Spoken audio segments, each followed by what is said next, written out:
Hey there, welcome to another video. So this one is a random video by yours truly. So I was looking at the previous video and I was noticing how I do this, this, way too much. And yeah, I'll try to improve upon that. That is one of the reasons why I'm making this video where I can pick out where I'm missing out on body language and speech. So it will be a tool for me to self-improve about something I'm passionate about, and that's communication. I hope to get better at it. But as I said in some previous videos, one of the reasons why I do this is to put my mind forth in a way that, like a brain vomit, if you will. What I mean by that is like just raw thoughts into this video, where even if I pick up one or few words as a prompt, it's sure the I cannot call it a discussion or a conversation, but at best I think I can call it a monologue.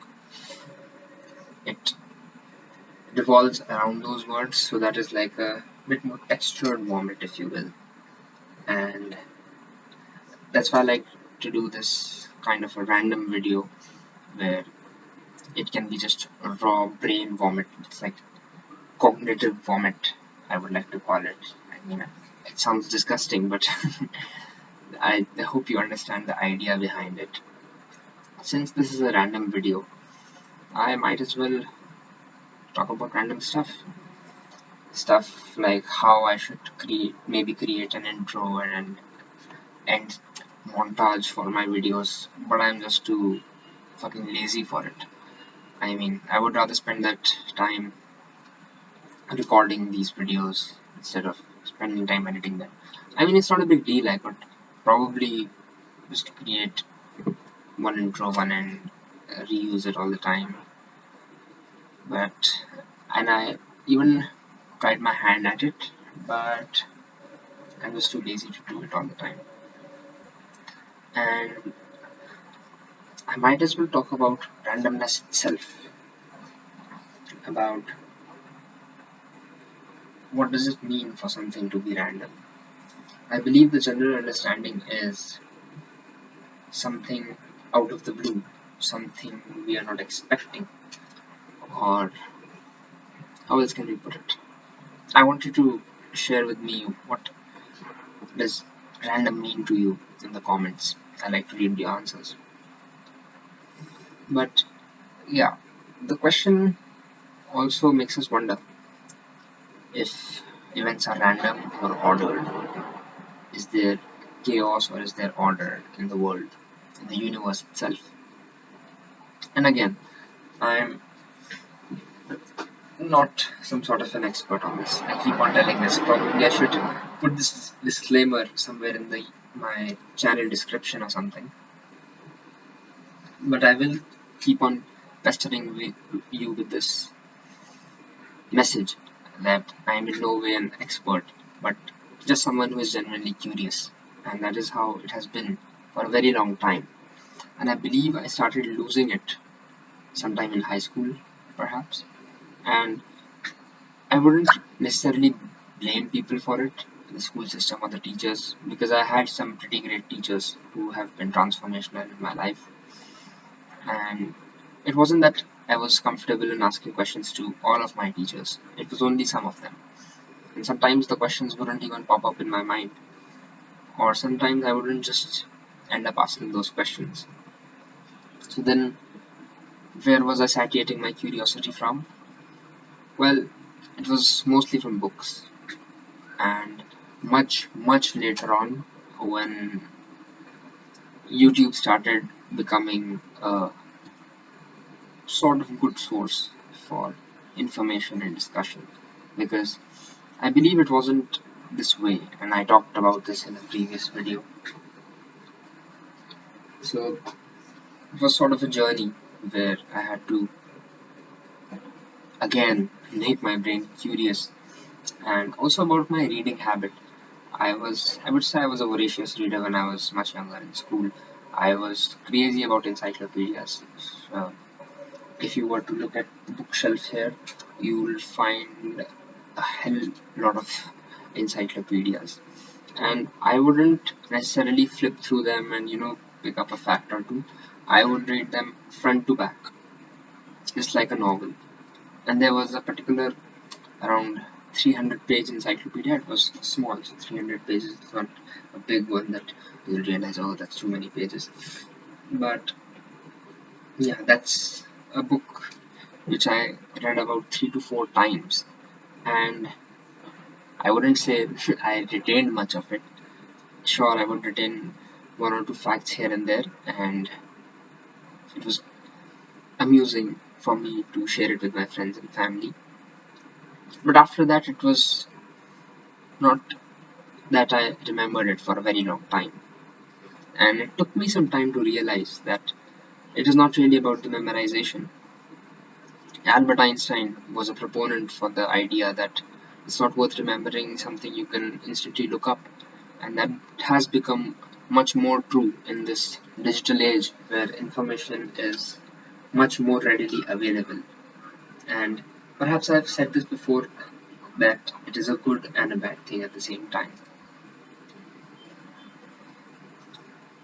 So, how do we go about it?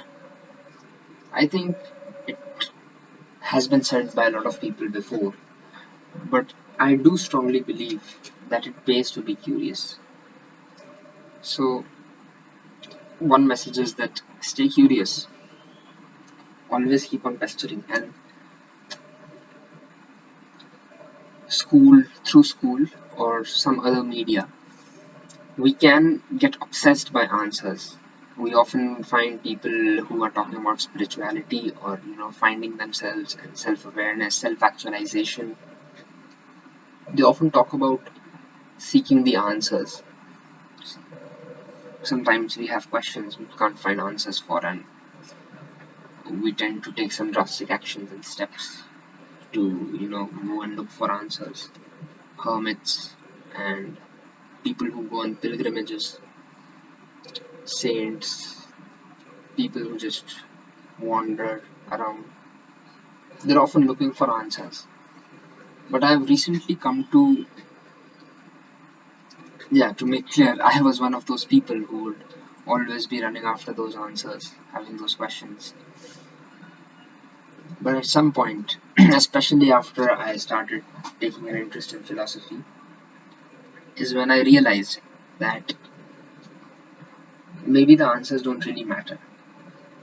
Sure, I can't say the same thing about your next math test where the solution will matter.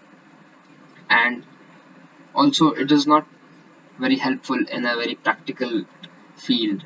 For example, let's say medicine or engineering. There you need to pick the problem and provide a solution. You need to look for answers. That's technically your job. Perhaps it's true for architecture as well. But in a general sense, maybe we shouldn't care too much about the answers and rather go looking for questions. Look for questions, look for better questions. Although I don't really think that there are good or bad questions. But I do believe that there can be questions which you find interesting and questions you don't find interesting. And that's totally fine. Maybe we should be looking for the better questions, ask the right questions, questions that might help us get to the answer, but not necessarily take us to the answer. Because getting to the answer might not even matter in the end. But somewhere in that journey, while you are asking that question, framing it, reframing it, you might get to know something which is of interest or which has implications in the real life. I haven't done a very good job at explaining it well, but that is what I want to point out, that when you see me talk like this, you watch a video of mine, you will not find answers, because I'm not here to give you the answers. And I believe Kendrick Lamar also said it well, that Kendrick is not your savior. And if you remember that song from Mr. Morales and the Big Steppers, he says that I am not your savior, they are not your savior, so I don't have the answers, you don't have the answers, and someone might have the answer. Go search it on YouTube. You'll find a lot of people giving a variety of answers. But one of my goals here on this channel is to invite you to ask questions, invite you to frame better questions, and sort of nudge you or sort of give you some questions to think about, through which you can develop your own worldview, thinking, mental frameworks, whatever it is.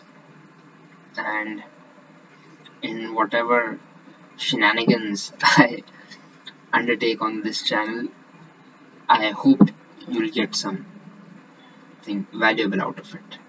Although it's not my goal, because if you don't, you made a bad choice of watching this video. I can't help it.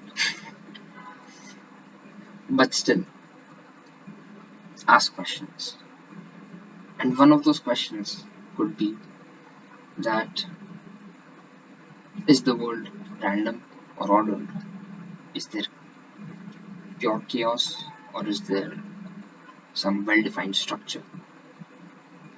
That is a question that a lot of people have delved upon for centuries now, and I don't think there is a definite answer to it. But it helps to think about it. So think about it, because in this daily life, the daily grind, as we call it, it can be way too easy to be lost in things which are meaningless. Now, I won't tag something as meaningless. That is for you to decide what gives you meaning and what doesn't, what interests you and what doesn't. But it gets really easy to get tied up with things which don't really matter. And that's when we stop to think. So please don't stop thinking, is one of the maxims that I like to give to you. Because when we stop thinking, that's when we get satisfied by answers, if you know what I mean. If you stop thinking, you might buy into someone else's arguments, whether they are valid or not. If you stop thinking, it will be way easier for people to manipulate you, to manipulate your opinion. And unfortunately, a lot of people on YouTube nowadays are doing it. And not just YouTube, it's happening through all kinds of media.